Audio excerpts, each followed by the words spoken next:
Hello बच्चों।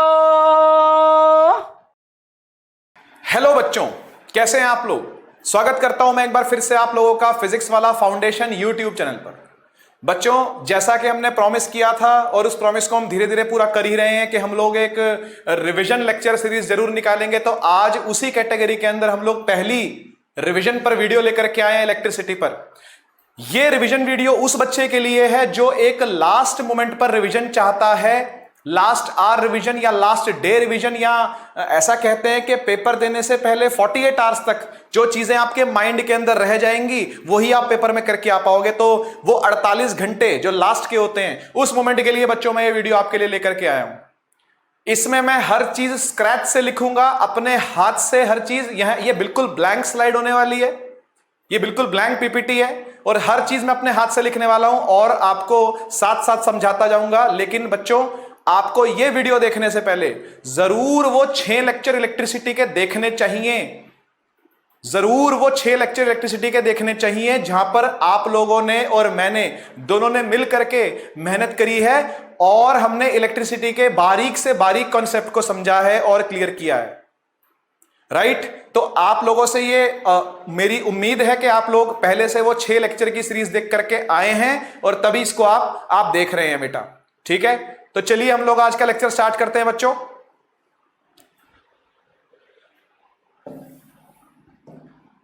बच्चों, हम लोग स्टेप बाय स्टेप सबसे पहले इलेक्ट्रिसिटी चैप्टर के अंदर हम जब घुसेंगे तो हम लोग सबसे पहले पढ़ेंगे चार्ज के बारे में।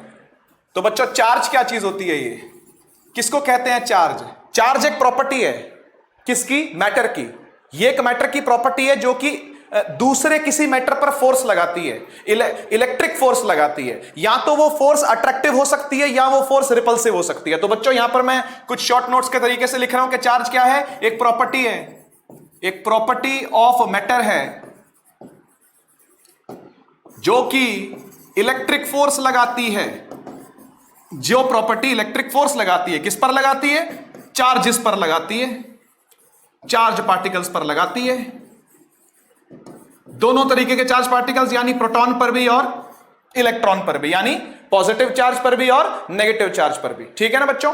अच्छा, इसी के साथ हम लोग ये पढ़ते हैं कि भाई चार्ज को हम लोग फिजिक्स के अंदर Q से डिनोट करते हैं। Q से इसका डिनोशन होता है और इसकी SI यूनिट जो होती है वो होती है बच्चों कूलॉम्ब। SI यूनिट जो होती है वो होती है कूलॉम्ब। छोटे c से डिनोट करते हैं इस कूलम को, सॉरी बड़े C से डिनोट करते हैं इस कूलॉम्ब को। और हम लोग जब भी इस नेट चार्ज को लिखते हैं तो इसके लिए हम क्वांटाइजेशन समझते हुए आते हैं। क्वांटाइजेशन, ये क्वांटाइजेशन क्या होता है बच्चों? क्वांटाइजेशन का मतलब होता है कि आधा इलेक्ट्रॉन, पौना इलेक्ट्रॉन, सवा इलेक्ट्रॉन, 1.5 इलेक्ट्रॉन, 2.5 इलेक्ट्रॉन पॉसिबल नहीं होता। ऐसा चार्ज रख पाना पॉसिबल नहीं है कि आप आधे इलेक्ट्रॉन को तोड़ लो या 1.5 इलेक्ट्रॉन ले लो या 2.5 इलेक्ट्रॉन ले लो। आप या तो 1 इलेक्ट्रॉन लोगे या 2 लोगे या 3 लोगे या 4 लोगे या 5 लोगे, 6 लोगे, 10 लोगे, 20 लोगे, यानी इंटीग्रल मतलब इंटीजर वैल्यू के अंदर आप लोग ले सकते हो किसी भी एलिमेंट को, किसी भी चीज को। तो ये जो सब एटॉमिक पार्टिकल इलेक्ट्रॉन है या जो उसके ऊपर चार्ज है वो हमेशा कैसे लिखा जाएगा? वो हमेशा लिखा जाएगा क्वांटाइज्ड रूप के अंदर, पैकेट्स के रूप में लिखा जाएगा वो। ठीक है ना? तो इसी के साथ हम लोग फॉर्मूला पढ़ा करते थे, अगर आपको याद हो तो, Q is equal to NE। Q is equal to NE, where Q क्या होता था? Net charge. Q होता था नेट चार्ज। N का मतलब क्या होता है बेटा? N का मतलब होता है number of electrons, number of electrons. और E का मतलब होता है electronic charge. Electronic charge, electronic charge का मतलब क्या होता है कि एक इलेक्ट्रॉन पर कितना चार्ज है, और एक इलेक्ट्रॉन पर होता है 1.6 इंटू 10 की पावर -19 कूलम का चार्ज। कितना चार्ज होता है बच्चों? 1.6 इंटू 10 की पावर -19 कूलम का चार्ज होता है एक इलेक्ट्रॉन के ऊपर। इसके ऊपर क्वेश्चन क्या बनता है वो भी सुन लेते हैं हम लोग। जो इस पर क्वेश्चन बनता है वो बनता है बेटा कि find the number of electrons constitute 1 coulomb of charge. Find the number of electrons in 1 coulomb of charge, ऐसा बोलते हैं कि भाई 1 कूलम के चार्ज में कितने इलेक्ट्रॉन होंगे। तो हम सिंपली वाला फॉर्मूला लगाएंगे यहां पर, Q is equal to NE। आइए लगाते हैं, Q is equal to NE। बच्चों, Q कितना दे रखा है? 1 कूलम दे रखा है। Q को दे रखा है 1 कूलम। N आपको नहीं पता, नंबर ऑफ इलेक्ट्रॉन्स ही तो आपने निकालने, N for number of electron, जो कि आपने निकालने। इलेक्ट्रॉनिक चार्ज कितना होता है? 1.6 इंटू 10 की पावर -19 कूलम। ये पूरा उठ करके नीचे जाएगा। ये पूरा इसके डिवाइड में आएगा और ये हो जाता है n is equal to 1/1.6 into 10 की पावर माइनस 19। ऊपर जाएगा तो यहां से निकल करके आता है 6.25 6.25 इंटू 10 की पावर 18 इलेक्ट्रॉन्स। तो बच्चों इतने इलेक्ट्रॉन मिलते हैं, इतने इलेक्ट्रॉन मिलते हैं, तब जाकर के क्या बनता है, 1 कूलम का चार्ज बनता है। ये 1 कूलम का चार्ज बहुत बड़ा होता है बच्चों। इसी के साथ मैं आपको एक नोट का पॉइंट और लिखवा देता हूं कि बच्चों 1 मिली कूलम के अंदर 10 की पावर -3 कूलम होता है और 1 माइक्रो कूलम के अंदर 10 की पावर -6 कूलम होता है।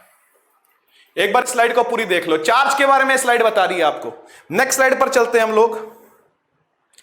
हम लोग अब बात करते हैं बेटा आई के बारे में। ये आई कौन है? आई stands for electric current. I stands for electric current. बच्चों रिवीजन की बातें हैं, थोड़ी सी स्पीड से तो चलेगी, और आपको बता दूं कि इलेक्ट्रिक करंट भी क्या है, ये चार्ज की स्पीड है, ये फ्लो ऑफ चार्ज की स्पीड है, ये flow of charge per unit time है, amount of charge transferred per unit time को ही क्या बोलते हैं, करंट बोलते हैं। आप लोग जानते हो इस बात को। तो इसको डिफाइन कैसे करते हैं, अमाउंट ऑफ चार्ज ट्रांसफर्ड या ट्रेवल्ड या कुछ भी बोल लो भाई, ट्रांसफर्ड इन 1 सेकेंड, 1 सेकेंड, ठीक है ना, पर यूनिट टाइम, पर यूनिट टाइम। किसी यूनिट टाइम के अंदर कितना चार्ज ट्रांसफर हो रहा है। यूनिट टाइम का मतलब होता है एक चीज लेना, मतलब 1 सेकेंड लेना, तो 1 सेकेंड यहां पर लिया जाता है और देखा जाता है कितना चार्ज उसके अंदर ट्रांसफर हो रहा है बच्चों। तो ये चार्ज की स्पीड है, एक तरीके से कहा जाए तो ये चार्ज की स्पीड है। तो हम करंट को कैसे डिफाइन करते हैं, करंट को ऐसे ही डिफाइन करते हैं कि भाई कितना अमाउंट का charge, amount of charge per unit time, पर यूनिट टाइम। पर यूनिट टाइम का मतलब डिवाइड करना, पर यूनिट टाइम इन सेकंड्स, यहां लिखा जाता है कूलम में, और ये निकलता है बच्चों एम्पियर के अंदर। करंट निकलता है किसमें, एम्पियर में। करंट की ऐसा यूनिट क्या है, एम्पियर है। आप लोग इस बात को जानते हो। इसी को हम लोग फॉर्मुलेट करेंगे तो लिखेंगे I is equal to Q upon T। एक फॉर्मूला ये बन गया करंट का, I बराबर Q अपॉन T।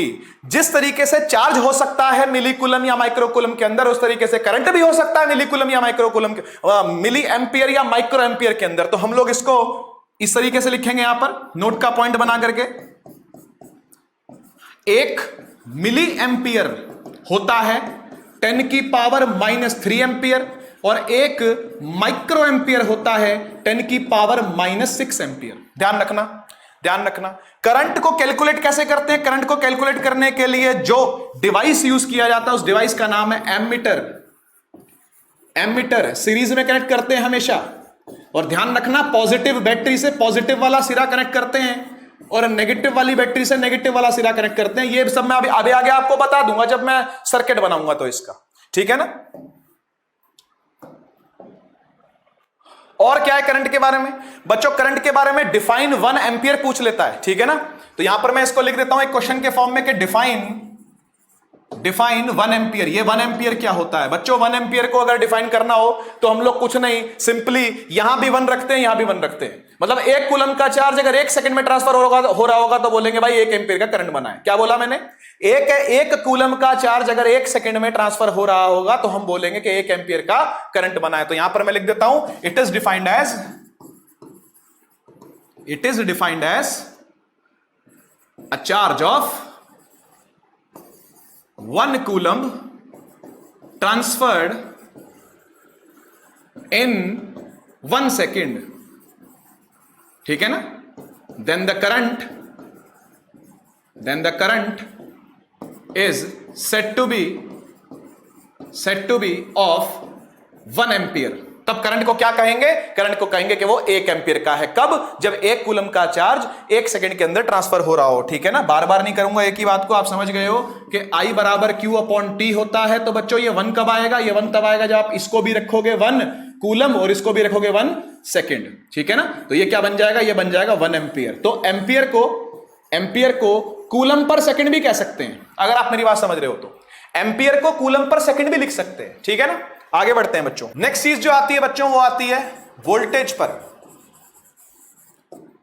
वोल्टेज पर, ये वोल्टेज क्या होता है, वोल्टेज का ही दूसरा नाम है पोटेंशियल डिफरेंस। क्या नाम है बच्चों, वोल्टेज का ही दूसरा नाम क्या है, पोटेंशियल डिफरेंस, ठीक है। अब पोटेंशियल डिफरेंस को कैसे हम लोग डिफाइन करते हैं बच्चों, ऐसा है, सबसे पहले पोटेंशियल डिफरेंस को डिफाइन करने से पहले हम पोटेंशियल को समझे कि वो क्या होता है।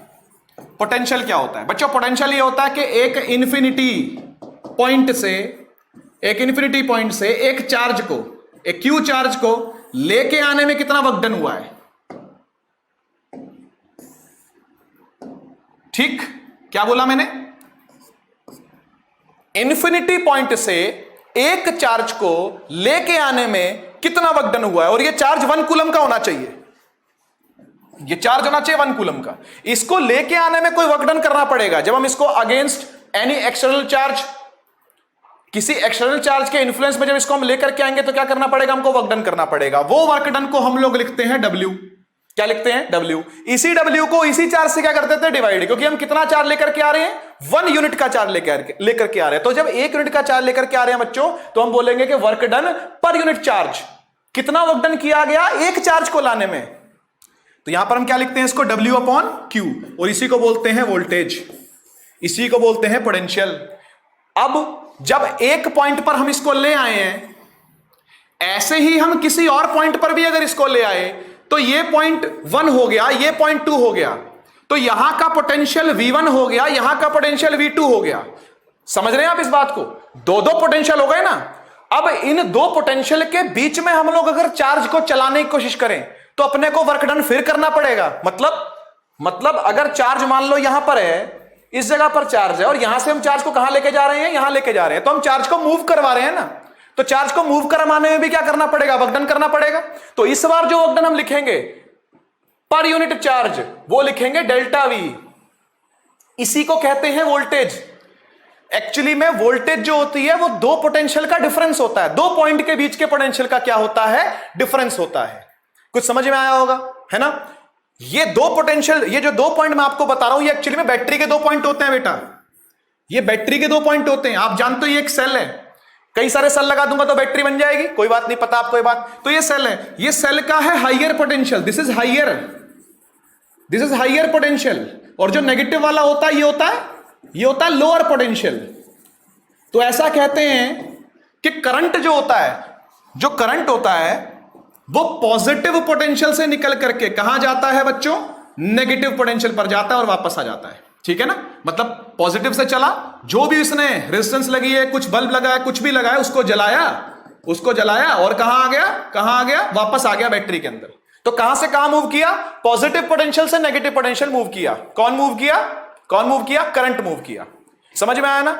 अच्छा, इलेक्ट्रॉन्स जो होते हैं वो सर्किट के अंदर नेगेटिव टू पॉजिटिव चलते हैं, लेकिन करंट को हम ये मानते हैं कि वो पॉजिटिव से नेगेटिव चल रहा है। ऐसा क्यों करते हैं? क्योंकि ये कन्वेंशन है बेटा।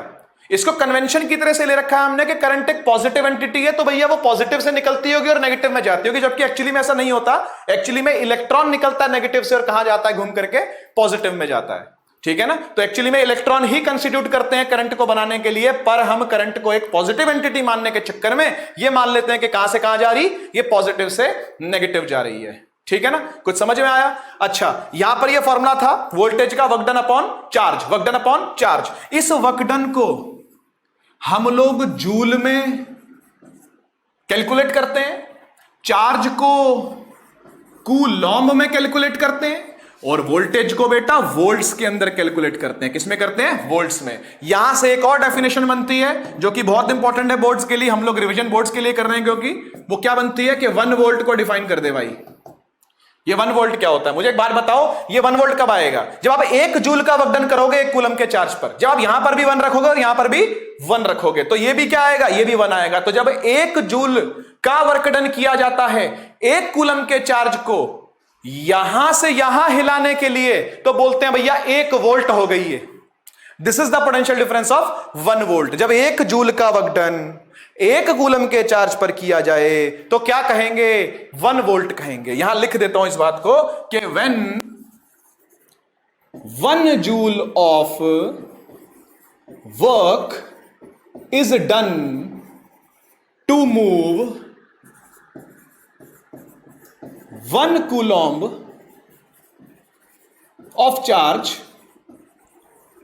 ठीक है ना, through 2 points of different potential is called voltage. 1 volt, sorry, है ना? इसे क्या बोलेंगे? इसे बोलेंगे 1 वोल्ट। इस तरीके से बच्चों 1 वोल्ट को डिफाइन करते हैं। ठीक है ना? आगे बढ़े, काफी इंपॉर्टेंट फॉर्मूला है।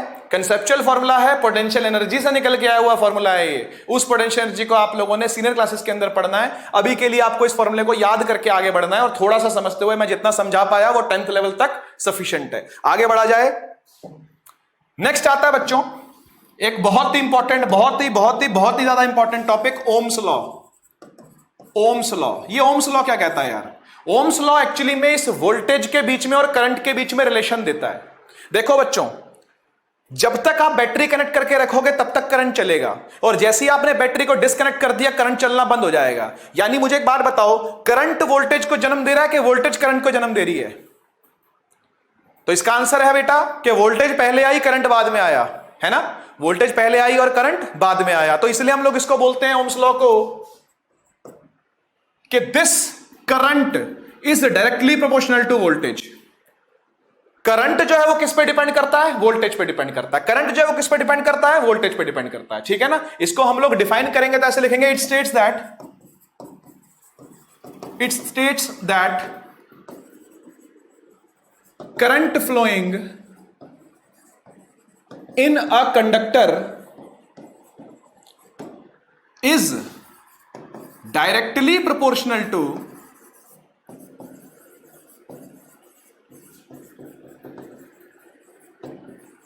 potential difference applied, potential difference यानी वोल्टेज, है ना? potential difference applied across the ends of the conductor, across the ends of the conductor। ठीक है ना? तो इसको हम लोग मैथमेटिकली लिखेंगे तो ऐसे लिखेंगे कि करंट जो है वो प्रोपोर्शनल किसके है? वोल्टेज के। I is proportional to V। ठीक है ना? I is proportional to V। इसको हम लोग जब इक्वेट करते हैं तो एक कांस्टेंट वैल्यू लगाते हैं बच्चों, और वो कांस्टेंट वैल्यू होती है 1/R, ना कि R। क्या होती है?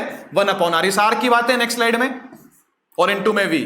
ये R जाकर के यहां मल्टीप्लाई कर जाता है और यहां से फॉर्मूला बन जाता है IR is equal to V, जो कि पलट के लिख दिया जाता है, और ये एक मशहूर फॉर्मूला बन जाता है V is equal to IR, which is the formula for Ohm's law, which is the formula for Ohm's law. ठीक है ना? अब जो ओमिक कंडक्टर्स हैं, यानी ओम्स लॉ को फॉलो करने वाले जो कंडक्टर होंगे, वो वोल्टेज के बढ़ाने से करंट को भी क्या करेंगे? बढ़ाएंगे, और वोल्टेज के घटाने से करंट को भी क्या करेंगे? घटाएंगे। ठीक है ना? तो इसलिए हम लोग इस ग्राफ को इस तरीके से बनाते हैं कि यहां रखते हैं V, यहां रखते हैं I, और एकदम स्ट्रेट लाइन का ग्राफ बनता है, क्योंकि V बढ़ाने पर I भी क्या होना चाहिए? बढ़ना चाहिए। This should be linear proportional, linearly proportional.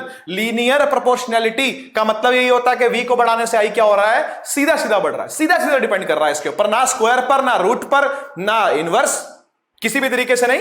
ये क्या कर रहा है? ये लीनियर प्रोपोर्शनल है। ठीक है ना? लीनियरली प्रोपोर्शनल है। अब बच्चों, जब हम इस ग्राफ का स्लोप निकालते हैं, स्लोप की बातें 9th क्लास के अंदर करते हैं। आप लोग चाहें तो 9th क्लास के अंदर जाकर के इसका लेक्चर सुन सकते हो, मोशन के अंदर मैंने लेक्चर बनाया हुआ है स्प्रिंट बैच के अंदर इसका। ठीक है ना? मैं यहां पर पूरी बात नहीं बता पाऊंगा, जितनी बता पाऊंगा उतनी सुन लो। स्लोप का मतलब होता है बेटा कि चेंज इन y अपॉन में change in x। y axis पर कुछ भी रखा गया उसका change, divide by x axis पर कुछ भी रखा गया उसका चेंज। मुझे एक बात बताओ, यहां y एक्सिस v है और x एक्सिस i है, तो हम लोग जब भी v का चेंज लेंगे और i का चेंज लेंगे तो बेटा ये v अपॉन i ही तो है। अगर ये 0 0 से स्टार्ट हो रहा है, अगर ये 0,0 से स्टार्ट हो रहा है और ये कुछ 4,5 है मान लो, तो हम 4 में से 0 माइनस करेंगे तो चेंज इन वोल्टेज निकल के आएगा, और 5 में से 0 माइनस करेंगे तो चेंज इन करंट निकल के आएगा। यहां जैसा भी हो मतलब वो निकल के आएगा। तो आप ऊपर क्या रखोगे? वोल्टेज को, नीचे क्या रखोगे? करंट को। और ये वोल्टेज अपॉन करंट जरा देखना, I को अगर मैं V के नीचे ले जाऊं तो ये किसके बराबर आ रहा है? R के बराबर आ रहा है। अगर मैं I को V के नीचे ले जाऊं तो किसके बराबर आ रहा है? R यानी रेजिस्टेंस के बराबर आ रहा है। यानी ये V अपॉन I क्या देता है? ये V अपॉन I रेजिस्टेंस देता है बेटा, R देता है। तो आप कभी भी अगर स्लोप निकालोगे किसका? VI ग्राफ का, IV का नहीं, उल्टा हो जाएगा फिर। VI का ही स्लोप निकालना है। ठीक है? VI का ही स्लोप निकालोगे तो आपको क्या मिल जाएगी? आपको रेजिस्टेंस मिल जाएगी। ठीक है ना बेटा? तो slope of VI graph will give you resistance. तो यहां पर हम स्लोप किसका निकाल रहे हैं? VI का निकाल रहे हैं, ना कि IV का निकाल रहे हैं। ठीक है ना? आगे बढ़ते हैं, बात करते हैं बच्चों रेजिस्टेंस की। कि रेजिस्टेंस क्या होती है? रेजिस्टेंस को डिनोट करते हैं बेटा जी R से, और इसका SI यूनिट जो होता है वो होता है ओम, OHM, ओम। ठीक है ना? तो ओम्स लॉ से ही ये निकला है, तो ओम जी ने ढूंढा था, तो इसका ऐसा यूनिट जो है वो ओम ही रख दिया गया। रेजिस्टेंस का मतलब होता है रुकावट। क्या मतलब होता है? रुकावट। तो ऐसा है कि जब भी किसी वायर में से, क्या बोला, जब भी किसी वायर में से इलेक्ट्रॉन चलने की कोशिश करता है, भैया इलेक्ट्रॉन ही तो करंट कंस्टिट्यूट कर रहा है, इलेक्ट्रॉन ही तो है जो मिलके चार्ज देता है, और चार्ज ही तो है जो पर यूनिट टाइम करंट बन जाता है, यानी इलेक्ट्रॉन ही तो है जो करंट बना रहे हैं। तो इलेक्ट्रॉन के रास्ते में ना बहुत सारे लोग आते हैं, बहुत सारे डिफरेंट एटम्स आते हैं, बहुत सारी इलेक्ट्रिक फोर्सेस लगती हैं, रिपल्सिव या अट्रैक्टिव।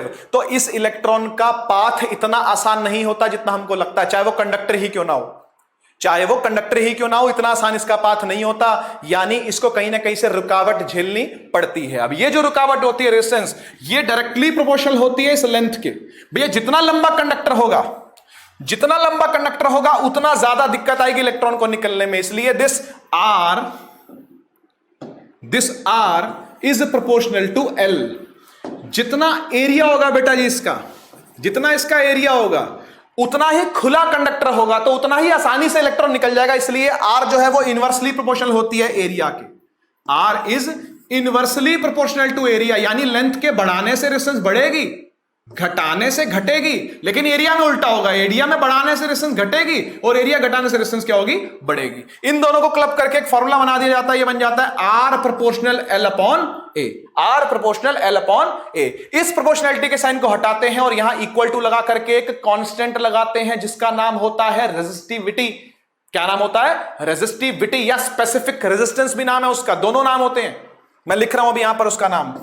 तो ये बन जाता है R इज इक्वल टू रो, ये सिंबल है रो का, L अपॉन A। तो बच्चों फॉर्मूला क्या बन गया? यहां से फॉर्मूला बन गया रेजिस्टेंस का R is equal to rho L upon A। ना ये रेजिस्टेंस करंट पे डिपेंड करती है, ना ये रेजिस्टेंस वोल्टेज पे डिपेंड करती है, ये डिपेंड करती है इन लोगों पर, लेंथ पर, एरिया पर और दो बातों पर करती है। मैं चारों बातें यहां लिख देता हूं कि रेजिस्टेंस डिपेंड्स ऑन किस किस पर? नंबर 1 लेंथ पर, कंडक्टर की लेंथ पर, क्रॉस सेक्शनल एरिया पर,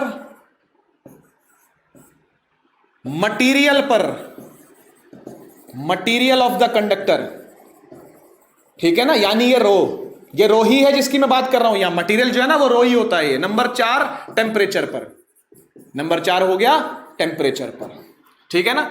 यहां पर हम थोड़ी सी और बातें कर लेते हैं जरा इस रो के बारे में, इस रो नाम की रेजिस्टिविटी के बारे में। बच्चों इस रो का मतलब होता है रेजिस्टिविटी, इसका दूसरा नाम है स्पेसिफिक रेजिस्टेंस। यूनिट कैसे निकलती है इसकी यूनिट वैसे तो होती है ओम मीटर, पर निकली कैसे? तो यहां से निकली बेटा, देख R इज इक्वल टू होता है रो L बाय ना, R की होती है ओम, रो की नहीं पता छोड़ दे, L की पता है मीटर, एरिया की पता है मीटर स्क्वायर, मीटर से मीटर कट गया, मीटर जाके यहां मल्टीप्लाई हो गया, तो रो की क्या बन गई? रो की बन गई ओम मीटर। यहां से इसकी यूनिट निकल के आई है, ठीक है। अब ये रेजिस्टिविटी होती क्या है?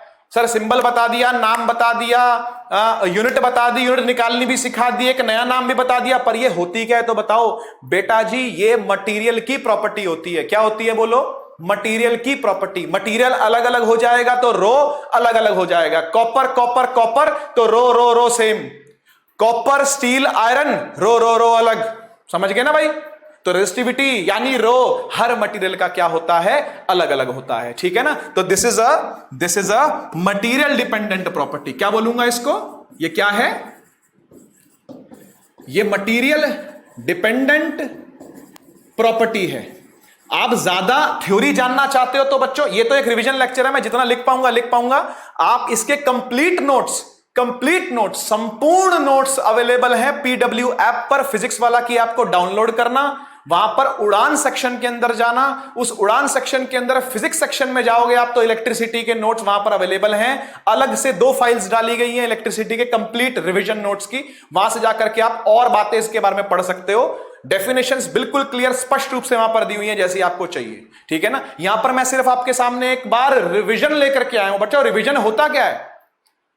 एक तो होता है विजन कि हमने देख लिया इस चीज को, और रिवीजन का मतलब क्या है? कि दोबारा से देखना, बस तो मैं क्या कर रहा हूं, मैं आपको दोबारा से दिखा रहा हूं वो चीजों को, ठीक है ना। जो आपने पहले से विजन कर ली है उसको दोबारा दिखाने का काम होता है रिवीजन, है ना। ये रिवीजन का मतलब वो नहीं होता कि 10 बेस्ट क्वेश्चन करके चले गए और पेपर दे करके आ गए। That is not revision video. Revision video तब फायदा देगी जब आपने पहले एक बार विजन कर रखा हो, तो विजन करके आओगे तो आपको इसका फायदा मिलेगा, ठीक है ना बच्चों। आगे बढ़ते हैं फटाफट से, टाइम को वेस्ट नहीं करते जरा भी, ठीक है। तो मटेरियल डिपेंडेंट प्रॉपर्टी होती है, तो ये और भी किसी पर डिपेंड करती है क्या सर? हाँ बेटा, ये टेम्परेचर पे भी डिपेंड करती है। टेम्परेचर के बढ़ाने से रेसिस्टिविटी क्या होती है? बढ़ती है। तो this rho depends on temperature, ठीक है ना। Rho depends on temperature, otherwise ये और किसी चीज पर डिपेंड नहीं करती, ठीक है ना। तो रेजिस्टेंस में और रेजिस्टिविटी में यही अंतर है कि रेजिस्टेंस जो है वो खुद रेजिस्टिविटी पर डिपेंड करती है। रेजिस्टेंस खुद रेजिस्टिविटी पर डिपेंड करती है। अगर रेजिस्टिविटी ज्यादा होगी तो रेजिस्टेंस भी ज्यादा होगी। अगर रोकने की क्षमता ज्यादा होगी तो रोकेगा भी ज्यादा, है ना। अगर भूख ज्यादा लगी होगी तो खाएगा भी ज्यादा। तैरने का मन ज्यादा होगा तो पूरा दिन तैरता रहेगा, है ना। पानी पीने का मन बहुत होगा तो बहुत प्यास लगे तो बहुत पानी पिएगा। ऐसा ही है, रोकने की क्षमता ज्यादा होगी तो रोकेगा भी ज्यादा, है ना। रेजिस्टिविटी ज्यादा तो रेजिस्टेंस भी ज्यादा। और बातें करता हूं इसके बारे में। ऐसा बच्चों ने जो रो है ये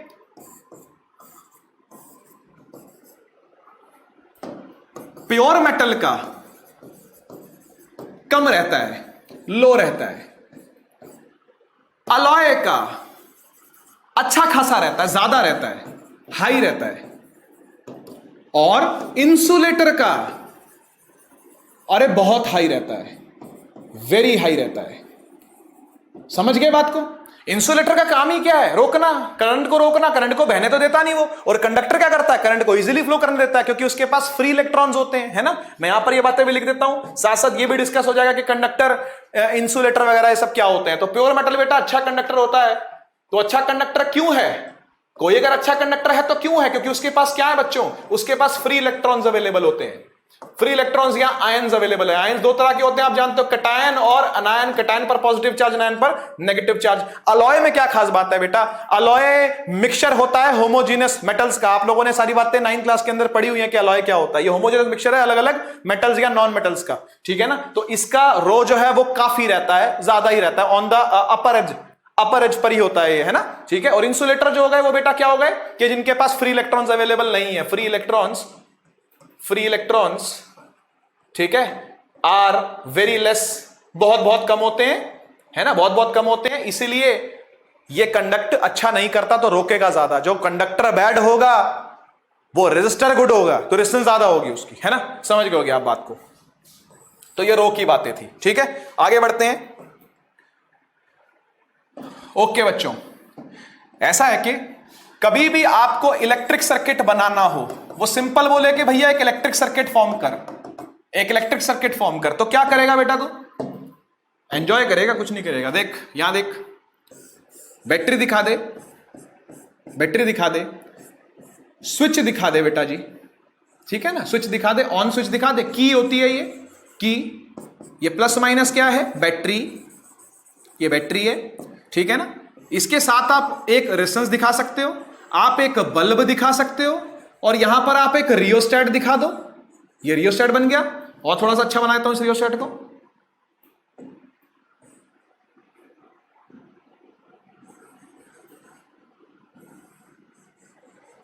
ये रियोस्टेट बन गया, ठीक है ना, जिसको हम आगे पीछे स्लाइड कर सकते हैं। Rheostat is what? रियोस्टेट। ये रियोस्टेट क्या होता है सर? रियोस्टेट होता है बेटा वेरिएबल रेजिस्टेंस। क्या होता है ये? Variable resistance. भाई एक तो होती है फिक्स रेजिस्टेंस जिसकी वैल्यू चेंज नहीं हो सकती, जैसे ये अगर 5 ओम आ गई तो 5 ओम ही रहेगी, 6 ओम नहीं हो सकती, 7 ओम नहीं हो सकती, 8 ओम नहीं हो सकती, जितनी फिक्स थी वो फिक्स रहेगी। लेकिन आप रियोस्टेट की जो रेजिस्टेंस है वो क्या कर सकते हो? चेंज कर सकते हो। अब बच्चा पूछता है कि सर ये होती कैसे है? तो बेटा प्रैक्टिकल की बातें हैं ये, आप पढ़ सकते हो इसके बारे में, YouTube के ऊपर अथाह नॉलेज मिल जाएगी रियोस्टेट कैसे वर्क करता है। मैं आपको थोड़ा सा बताता हूं इस बारे में, क्योंकि रिवीजन लेक्चर है बेटा ये। तो रियोस्टेट जो होता है उसकी रेजिस्टेंस जो होती है ना वो L पे डिपेंड करती है। आप जानते ही हो कि रेजिस्टेंस जो होती है वो किस पर डिपेंड करती है? लेंथ पर। तो लेंथ को बढ़ाने से बढ़ती है, घटाने से घटती है। तो इसके ऊपर ना एक स्लाइडर लगा होता है, रियोस्टेट के ऊपर एक स्लाइडर लगा होता है। तो स्लाइडर को हम जब आगे की तरफ खींचते हैं ना तो ज्यादा लेंथ ऑफ वायर इंक्लूड हो जाती है सर्किट के अंदर। ज्यादा length of the wire include हो जाती है सर्किट में, सर्किट लंबा हो जाता है। सर्किट लंबा हो जाएगा तो रेजिस्टेंस क्या हो जाएगी? बढ़ जाएगी। और फिर इसी स्लाइडर को पकड़ के अगर हम आगे खिसका दें तो लेंथ कम हो जाती है सर्किट से। लेंथ को कम कर दिया जाता है सर्किट से, लेंथ कम हो जाएगी तो रेजिस्टेंस क्या हो जाएगी, घट जाएगी। तो इस प्रिंसिपल पर वर्क करता है। पूछ सकता है एक मार्क के अंदर, ये बोर्ड के अंदर 1 मार्क के अंदर इस बात को पूछ सकता है कि जो रियोस्टेट है किस पर वर्क करता है, जो वेरिएबल रेजिस्टेंस है किस पर वर्क करती है। तो ये किस पर वर्क करती है भाई, ये वर्क करती है R प्रोपोर्शनल L पर, ठीक है ना। और यहां पर हम लोग एक एमीटर जोड़ देते हैं यार, ये एक एमीटर जोड़ देता हूं मैं यहां पर। पॉजिटिव को पॉजिटिव से जोड़ते हैं, नेगेटिव को नेगेटिव से जोड़ते हैं, ध्यान रखना ये तरीका होता है, ये तरीका होता है, ठीक है ना। और एक वोल्ट मीटर को भी कनेक्ट कर देता हूं यहां पर। हमेशा पैरेलल में कनेक्ट होता है बेटा वोल्ट मीटर, इसका भी प्लस माइनस होता है जिससे कोई फर्क नहीं पड़ता अपने को। अगर वोल्ट मीटर का प्लस माइनस भी है तो कोई फर्क नहीं पड़ता, वोल्ट मीटर को ऐसे जोड़ या ऐसे जोड़, ऐसे जोड़, ऊपर से जोड़, नीचे जोड़, कोई फर्क नहीं पड़ता। उसको 2 एंड चाहिए बस, वोल्ट मीटर को केवल 2 एंड चाहिए, उन 2 एंड्स के बीच में पोटेंशियल डिफरेंस को पिक करता है वो, बस इतना ही काम है उसका। और ये जुड़ता है सीरीज में, एमीटर जुड़ता है सीरीज में, वोल्ट मीटर जुड़ता है पैरेलल में। तो क्या क्या बातें हो गई भाई, बैटरी हो गई, एमीटर हो गया, रेजिस्टेंस हो गई, बल्ब हो गया, बल्ब की भी अपनी कुछ रेजिस्टेंस होगी, मान लो 8 ओम है, कुछ भी हो सकती है। रियोस्टेट हो गया, इसकी भी कुछ ना कुछ रेजिस्टेंस बनेगी। ये की है जो कि अभी किस अवस्था में है, क्लोज्ड स्टेट में है, ये क्लोज्ड स्टेट में, यानी अभी सर्किट क्या है, चल रहा है, सर्किट अभी ऑन है। ऑन है तो भैया करंट दौड़ा दें इसमें, लो करंट दौड़ेगा, दौड़ेगा, चलेगा, चलेगा, चलेगा, चलेगा, चलेगा, चलेगा, इसमें से होता हुआ ऐसे ऐसे ऐसे वापस आ रहा है, ठीक है ना बच्चों। तो इस तरीके से, और बैटरी में जाके घुस जाएगा, है ना। तो इस तरीके से करंट सर्किट के अंदर चलता है। तो ये सारे के सारे क्या थे, ये सारे के सारे सर्किट एलिमेंट्स थे। क्या थे, सारे सर्किट एलिमेंट, ठीक है ना। कभी कभी आ जाता है बनाने के लिए कि भाई ये सब चीजें दी हुई है आपको, तो जोड़ जाड़ करके क्या बना दो, सर्किट बना दो, भाई बना देना, ईजी है बहुत, ठीक है ना। नेक्स्ट आता है बेटा topic